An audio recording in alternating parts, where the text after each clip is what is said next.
యెషయా ప్రవచన గ్రంథము 53వ అధ్యాయం 11వ వచనం. అతడు తనకు కలిగిన వేదనను చూచి తృప్తి నొందును. నీతిమంతుడైన నా సేవకుడు జనుల దోషములను భరించి తనకున్న అనుభవ జ్ఞానము చేత అనేకులను నిర్దోషులుగా చేయును.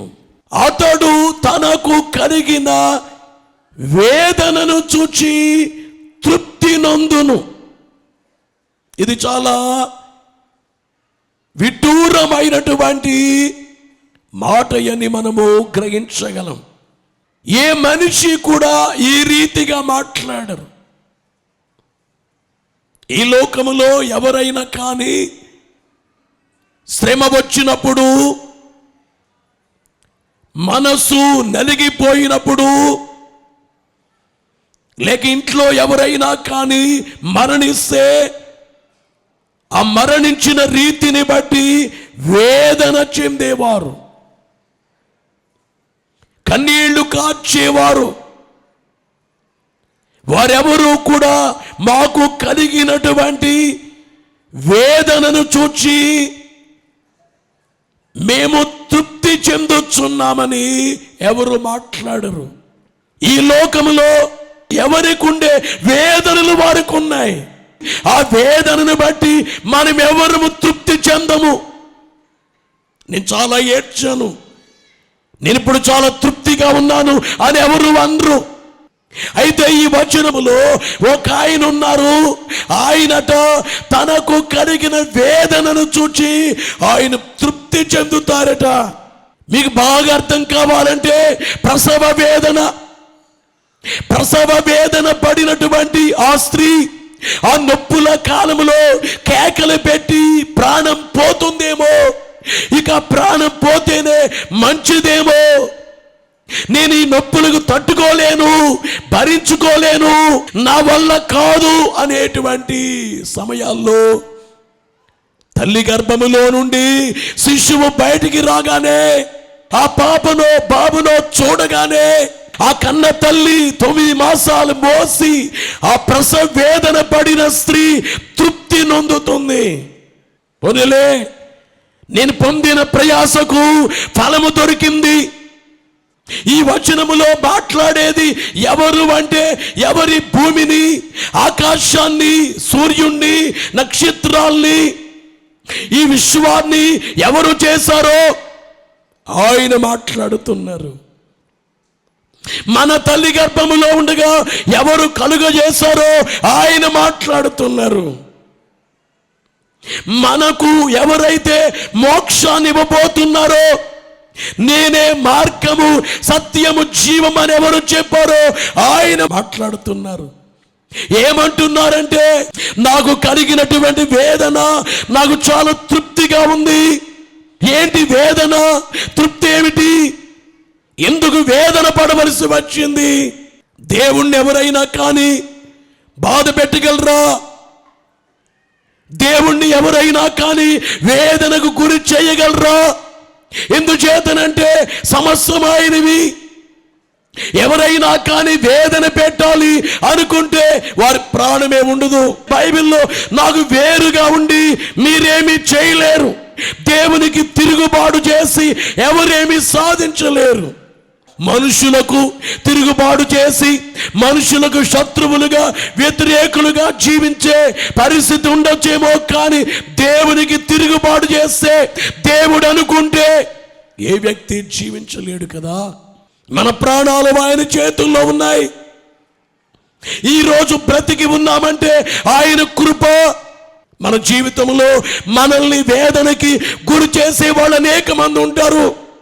నీ భర్తే, పిల్లలే, నీ కుటుంబమే, తోటి ఉద్యోగులే, తోటి వ్యాపారులే, మీ వీధిలో వాళ్ళే, మీ ఇంటి పక్క వాళ్ళే, కడకని కన్న నీ పిల్లలే. నేను వేదన గురి చేయొచ్చు, కానీ దేవుణ్ణి వేదనకు గురి చేసేది ఎవరు? ఆయన వేదన పడవలసినటువంటి అవసరత ఎందుకు వచ్చింది? కలుగుగాక అని చెప్పగా కలిగిందే. ఏంటి మీకు లేనిది? మాకైతే లేని ఉన్నాయి. ఎందుకంటే మంటి శరీరం మాది, మానవ మాత్రులం మీరైతే దేవునికి అసాధ్యమైంది ఏదీ లేదు. యేసుక్రీస్తుగా దేవుడి లోకానికి వచ్చినప్పుడు 5 రొట్టెలు 2 చిన్ని చేపలు 5,000 మంది తినగా 12 గంపలు మిగిలేటట్లుగా చేయలేదా? గాలి తుఫాను వస్తే నిమ్మళమైపోయేటట్లుగా చేయలేదా? అక్కడ ద్రాక్షారసం అయిపోతే నీళ్లనే ద్రాక్షారసముగా మార్చలేదా? చనిపోయిన వారిని లేపలేదా? కుంటి వారిని నడిపించారు, గుడ్డి వారికి చూపించారు, మూగవారికి మాటిచ్చారు, చెవిటి వారికి వినికిచ్చారు, కుష్ఠరోగులు శుద్ధులుగా చేశారు. ఇన్ని కార్యాలు చేసినటువంటి ఆయనకి వేదనేమిటి? వేదన కారణం ఎవరు? సైతానా? దేవదూత ఒకడు దేవుని ఎదురించి సైతానుగా మారిపోతే వెంటనే దేవుడు అగ్ని గుండములో పడవేయవచ్చు. కానీ ప్రేమామయుడు ఈ రోజు వరకు కూడా అపవాదిని అగ్ని గుండములో వేయకుండా నరకములోకి వెళ్ళిపో, ఇక రాకో, అక్కడే ఉండు అనకుండా ఇంకా విడిచిపెట్టారు. ఏంటి అంటే దైవజనుడు అన్నారు, సైతాను మారడానికి ఇవన్నీ గడువులు అన్నారు. అలాగే మనిషి ఎన్ని తప్పులు చేస్తున్నా కానీ దేవుడే క్షమిస్తూ ఆ మనిషి కొరకు ఎదురు చూస్తున్నారు, శిక్షించడం లేదు. ఓవేళ దేవుడే గాక మనుషుల్ని శిక్షించాలంటే ఈ రోజు పాపం ఎంత అయిపోయింది. పట్టణాల్లో పాపం, నగరాల్లో పాపం, పల్లెల్లో వీధుల్లో పాపం. ప్రభునందు ప్రియులారా, దేవుడే శిక్షించాలనుకుంటే ఎవరు తట్టుకోగలరు?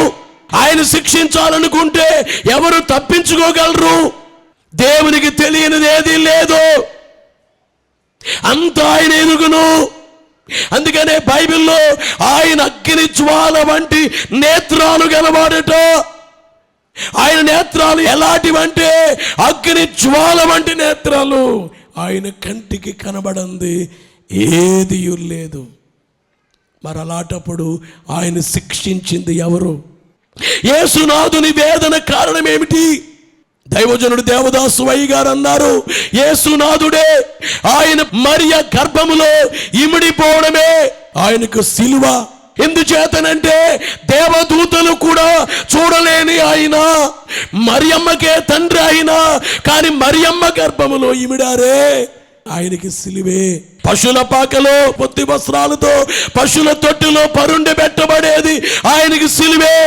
ఓ కలెక్టర్ గారిని మీరు చీపుని పట్టుకుని ఈ రోడ్డు ఊడ్చండి అంటే ఎంత అవమానం, ఎంత నామోషి. దేవుడయ్యుండి నరుడుగా ఈ లోకములో మానవుల మధ్యకు వెళ్ళి మానవుల ఇళ్లలో భోంచేసి మానవుల మధ్య సంచరించి మానవులిచ్చే నీళ్లు త్రాగి ఓ మనిషిలాగా పండుకుని మనిషిలాగే ప్రయాణం చేసి నడిచి ఆయన నడకెందుకు? అన్ని చోట్ల ఉండే దేవుడే సర్వమును ఆవరించి. అందుకేమో రోజున సముద్రం మీద అడుగులేసుకుని వచ్చేశారు. ఎందుకు? ఆయన జీవించారు. ఆయన జన్మమే సిలువ, జీవితము సిలువ, బాల్యము సిలువ, బోధనలో సిలువ. ఆయన కార్యాలు చేస్తే సరిగ్గా గ్రహించకపోతే అది సిలువ. ఆయన యొక్క శ్రమ చూస్తే, కోర్టుల్లో నిలవబడ్డ ఆ రీతి చూస్తే ఇంకెంత శ్రమ. ప్రభునందు ప్రియమైనటువంటి దేవుని విశ్వాసులారా, ఆయన్ని వేదనకు గురి చేసింది ఎవరు? యేసునాథుడు వేదన పడ్డ కారణం ఎవరు? తల్లిని అడగండి, అమ్మా నువ్వెందుకు వేదన పడ్డావు? ఈ పాప కొరకు అని చెప్తుంది. నువ్వెందుకు కేకలేసావు నొప్పులతో అంటే ఈ బాబు నా కుమారుడు లేచి బుద్ధి పెట్టుకుంటుందా తల్లి, కౌగలించుకుంటుంది నా కూతురు కొరకు. మరి యేసునాథుడే ఆయనకెందుకు వేదన పడవలసినటువంటిది ఏమిటి? కారణం ఎవరంటే నేనే, నువ్వే, నీ గురించే, నా గురించే, మానవులందరిని గూర్చి ఆయనకి వేదన. మనుషుల మీద ఉండే ప్రేమను బట్టి వేదన. ప్రేమ లేకపోతే వేదన చెందవలసినటువంటి అవసరత లేదు. ఏదేను వనములో ఆది మానవులైనటువంటి ఆదామవ్వలు దేవునికి విరుద్ధంగా చేస్తే వారితో దేవుడు వాగ్దానం చేశారు. ఏమని? మీ పాపాలు తొలగించడానికి స్త్రీ గర్భములో నుంచి వస్తాను అన్నారు. మరియు నీకును స్త్రీకిని నీ సంతానమునకును ఆమె సంతానమునకును వైరము కలుగజేసేదను. ఆయన నిన్ను తల మీద కొట్టును, అపవాది తల చితక కొట్టడానికి ఈ లోకానికి కుమారుడు వస్తారట. గమనించి, అప్పటిచ్చిన వాగ్దానం అంటే ఆయన ఇచ్చిన మాట. ఆయన ఆడి తప్పని వారు. మాట ఇస్తే మనుషులైతే నెరవేరకపోవచ్చు, కానీ దేవుడిచ్చినటువంటి మాట ఖచ్చితంగా నెరవేర్చబడద్ది. జన్మిస్తాను అన్నారు, కన్యక గర్భవతి అయి కుమారుని కనునని వ్రాయబడింది. యెషయా మొద్దు నుండి చిగురు పుట్టునని వ్రాయించారు. సంఖ్యాకాండములోనైతే యాకోబులో నక్షత్రం ఉదయించునని వ్రాయబడింది. మీకా గ్రంథములోనైతే బెత్లెహేములో జన్మించేది వ్రాయబడింది. వీటన్నిటి యొక్క సారాంశము ప్రభు అయినటువంటి యేసుక్రీస్తే. ఆయన బెత్లెహేములో మరియ గర్భముగా లోకములో జన్మించారు. దైవజనుడు దేవదాసు అయ్య గారు పశువుల పాకలో, పశువుల తొట్టులో ఉన్న యేసు బాలుణ్ణి చూస్తూ అయ్యగారు రాసినటువంటి రక్షణ పద్యములు అన్నారు, ముందు నాకు సిల్వ భారంబు మోయవలసి,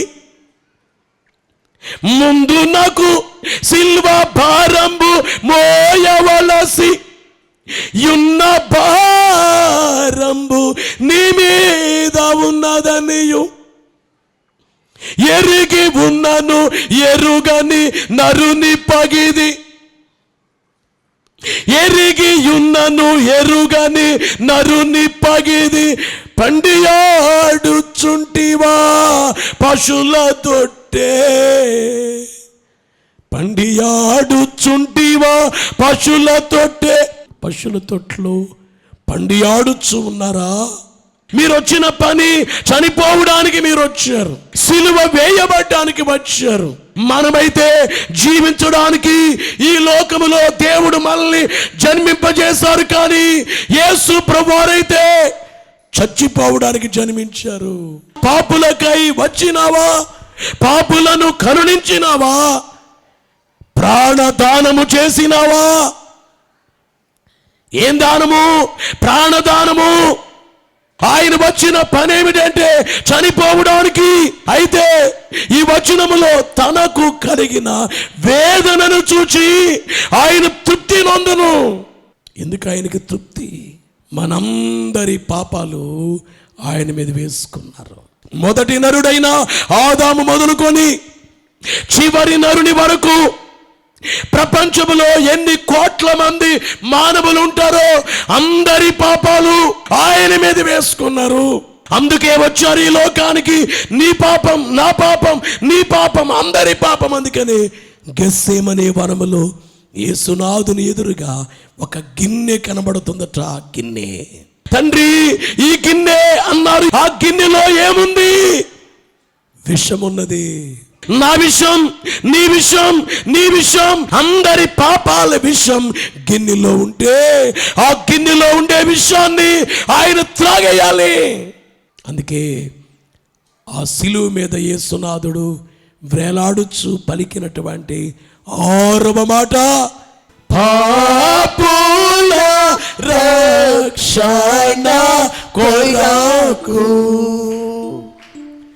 చేయవలసిన పనులెల్లా ముగించినావా,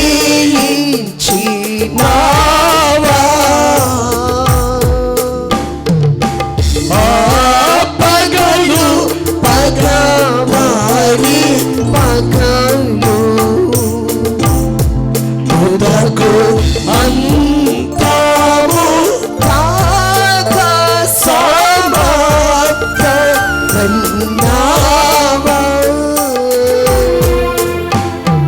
ఏమన్నారు 6వ మాటలో? సమాప్తమైనది. ఏమి సమాప్తమైంది? ఆ పాత్రలో ఉండే విషము ఒక్క చుక్క కూడా లేకుండా అందరి విషయం. మీ ఇంట్లో 6 మంది ఉన్నారు, 6 మంది విషయం. 7 మంది విషయం. త్రాగారు. అందుకే బైబిల్ ఏం చెప్తుందంటే దేవుడు లోకాన్ని ఎంతో ప్రేమించెను.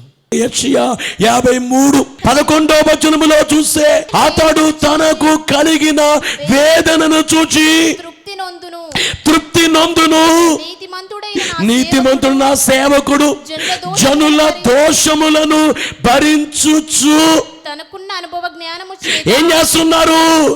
జనుల దోషములను భరించుచు తనకున్న అనుభవ జ్ఞానము చేత అనేకులను నిర్దోషులుగా చేయును. జనుల దోషాలు భరిస్తూ. అయ్యా అమ్మా, సిలువ ధ్యానములు కొంతమంది 40 రోజులు చేసి చేతులు కడిగేసుకుంటారు, అయిపోయింది. కాదు, సిలువ రోజు నీ ముందే కదులాడాలి. నువ్వు లేవగానే నీ ఎదురుగా సిలువ, అంటే సిలువ ధ్యానం. సిలువలో ప్రభు నీ కొరకు చనిపోయారు, సమాధి చేయబడ్డారు, లేచారు. గుర్తు చేసుకో. ఎందువల్లంటే సిలువ ద్వారా పాపులమైన మనల్ని పరిశుద్ధులుగా మార్చారు.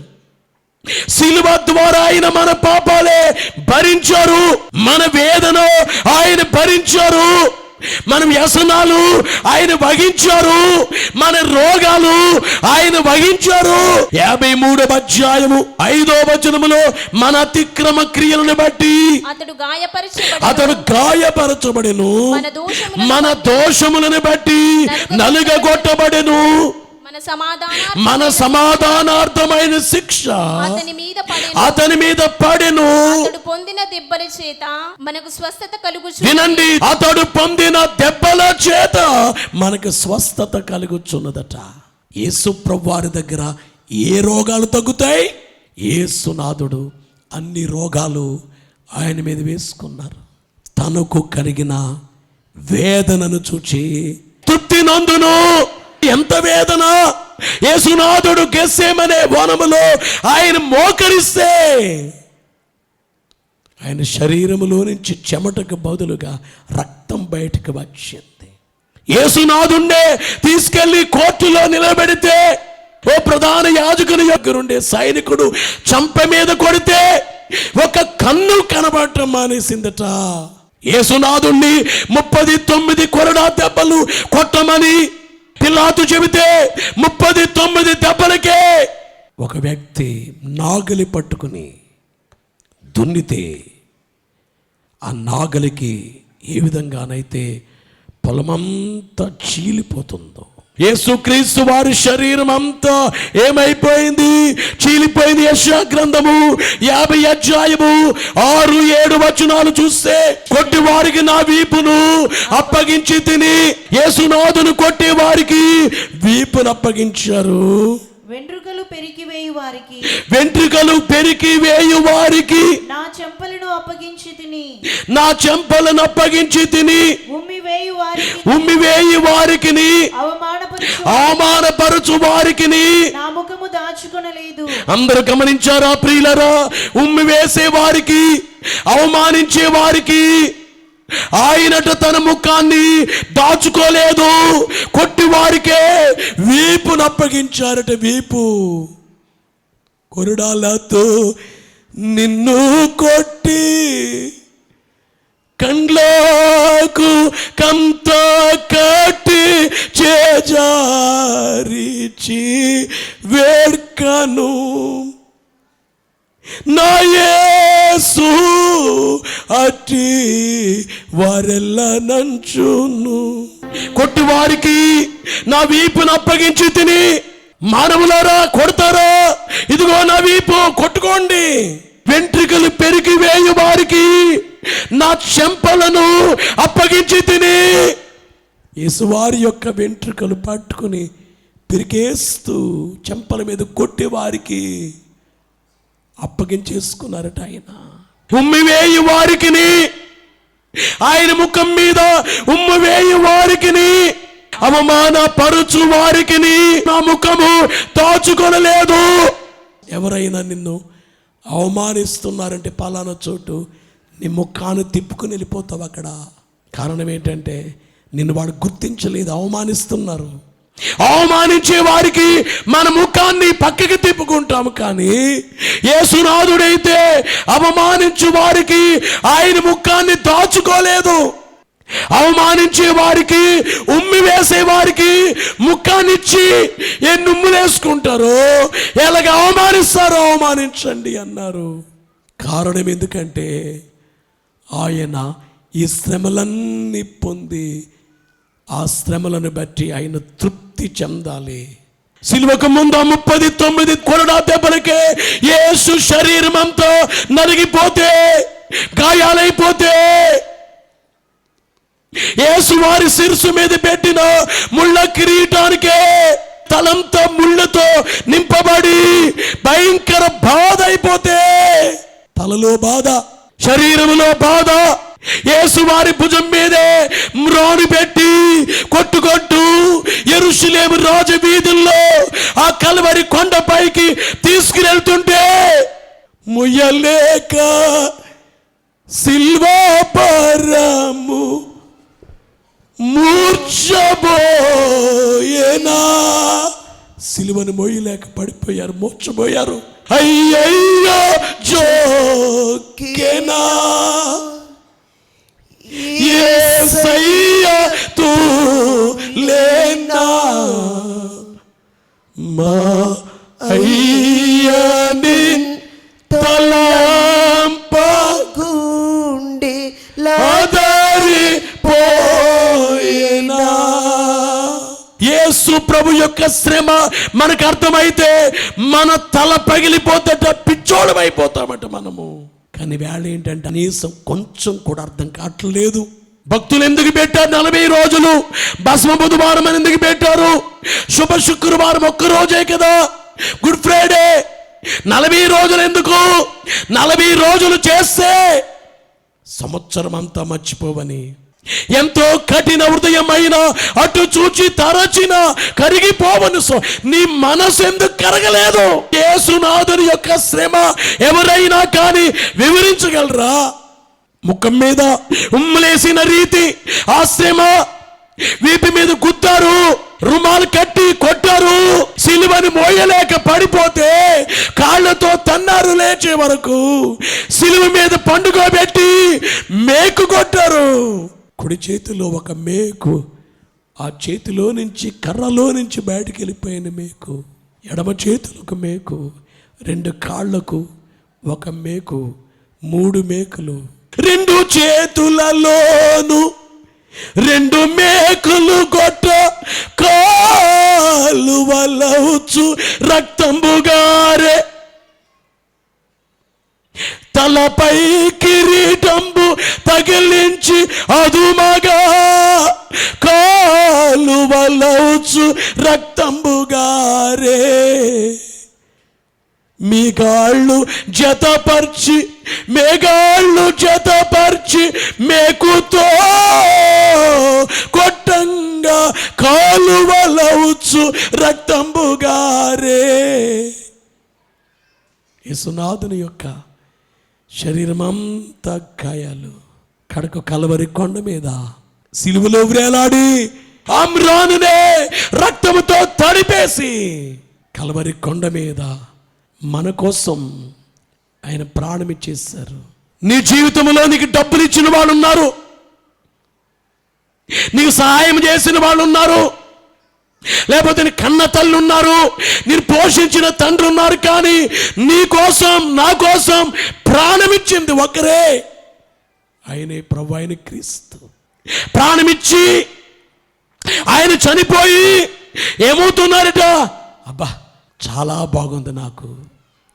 తనకు కలిగిన వేదనను చూచి ఆయన తృప్తి చెందునట. తృప్తి. నెలంతా పనిచేసిన వ్యక్తి జీతం తీసుకున్నప్పుడు తన ముఖము చిరునవ్వుతో ఉంటుంది. పొలములో పంట రాగానే ముఖములో చిరునవ్వు, సంతోషం. ఇక్కడ యేసునాథుడు తృప్తి చెందుతున్నారట. ఆయన మరణానికి, ఆయన దెబ్బలకి ఆయన తృప్తిగా ఉన్నారట. నేను చాలా తృప్తిగా ఉన్నానన్నారట. ఎందుకంటే కోట్ల మంది మనుషులు యేసు రక్తమును బట్టి పరిశుద్ధులుగా మార్చబడ్డారు. లూకా సువార్త 15వ అధ్యాయం 7వ వచనములో చూస్తే అటువలే మారు మనసు అక్కర్లేని 99 మంది నీతిమంతుల 9 మంది నీతిమంతుల విషయమై కలుగు సంతోషము కంటే మారు మనసు పొందు ఒక పాపి విషయమై పరలోకమందు ఎక్కువ సంతోషము కలుగును. వినాలి ప్రియులార, పరలోకములో సంతోషమట. 10వ వచనం, అటువలే మారు మనసు పొందు ఒక పాపి విషయమై దేవుని దూతల ఎదుట దేవుని దూతల ఎదుట సంతోషము కలుగునని. దేవుని దూతల ఎదుట దేవునికి ఏంటి సంతోషమట. వినాలి, మనుషులే పాపులే పరిశుద్ధులయ్యారు, అది ఆయనకు ఉండే తృప్తి. అయితే అయిందిలే సిలువ, పడితే పడ్డంలే సిలువ శ్రమ. కానీ ఈ సిలువ శ్రమల ద్వారా పాపుల్ని పరిశుద్ధులుగా మార్చగలిగాను. అందుకే వేదనను బట్టి తృప్తిగా నేను ఉన్నాను. తృప్తిగా పౌలు గారు పరిశుద్ధులగుటకు పిలువబడిన వారికి శుభమని చెప్పి వ్రాయినది. పరిశుద్ధులగుటకు పిలువబడిన వారికి ఏమయ్యారు? ఎఫెసీ సంఘమా, మీరు నాడు పాపులు, వేరే వేరే ఏదో మ్రొక్కిన వాడు మీరు ఎఫెసు ప్రాంతంలో. అలాంటి మీరు పరిశుద్ధులు అవటానికి పిలువబడ్డారు. ఇంతకుముందు మీరు చీకటి అయి ఉన్నారు, ఇప్పుడు మీరు వెలుగై ఉన్నారు. ఇంతకుముందు దూరస్తులై ఉన్నారు, ఇప్పుడు మీరు సమీపస్తులై ఉన్నారు. ఇంతకుముందు దేవునికి శత్రువులై ఉన్నారు, ఇప్పుడు మీరు దేవునికి బిడ్డలయ్యారు. ఇంతకుముందు మీరు అపరాధముల చేత పాపముల చేత చచ్చిన వారై ఉన్నారు, ఇప్పుడైతే క్రీస్తుతో కూడా బ్రతికించబడ్డారు. ఇంతకుముందు పాపులయ్యారు, ఇప్పుడు మీరు క్రీస్తు యేసు రక్తం వలన పరిశుద్ధులుగా మార్చబడ్డారు. కనుక కోట్లాది మనుషులు పరిశుద్ధులుగా చేయబడ్డారు. అందుకే దేవునికి ఆయనకు కలిగిన వేదనను చూచి ఆయన తృప్తి చెందుచున్నారు. తృప్తి. యేసు మహారాజుకు ఈరోజు మిమ్మల్ని మాట్లాడుతున్నాను, నీ వల్ల యేసునాథునికి తృప్తి ఉందా? నువ్వు మారినంత కాలము యేసు ప్రభు సింహాసనం మీద ఉంటారు, మారినంత కాలం శిలువ మీద ఉంటారు. ఇప్పుడు చెప్పండి, యేసు ప్రభుని నీవెక్కడ చూడాలనుకున్నావు? ఈవేళ నేను అడుగుతున్నాను, యేసు ప్రభు నిన్ను బట్టి నన్ను బట్టి ఆయన సింహాసనం మీద ఉన్నారా, శిలువ మీద ఉన్నారా? నీ వల్ల దేవునికి తృప్తి ఉన్నదా? అది లేకపోతే ఆయన పొందిన శ్రమంతా వృధా అయిపోద్ది. యేసునాథునికి కలిగిన వేదన తృప్తి. ఎందుకంటే ఈవేళ కోట్ల మంది వ్యక్తులు పరిశుద్ధులయ్యారు కాబట్టి ఆయనకి తృప్తి. రెండోది ఏమిటంటే కోట్ల మంది ప్రజలే స్వస్థత పొందుతున్నారు. అందుకే యేసు ప్రభు అనగానే ఆయన బాగు చేస్తారండి. అంతేకాదు, కోట్ల మంది ప్రజలు మేఘమెక్కి యేసును కలుసుకోబోతున్నారు. తనకు కలిగిన వేదనను చూచి ఆయన ఏం పొందును? తృప్తి పొందును. సిలువ వేయబడి చనిపోయి సమాధి చేయబడి తిరిగి లేచిన ప్రభు మరలా వస్తున్నారు. మేఘమెక్కే భాగ్యం దేవుడు మెండుగా మీకు దయచేయును గాక.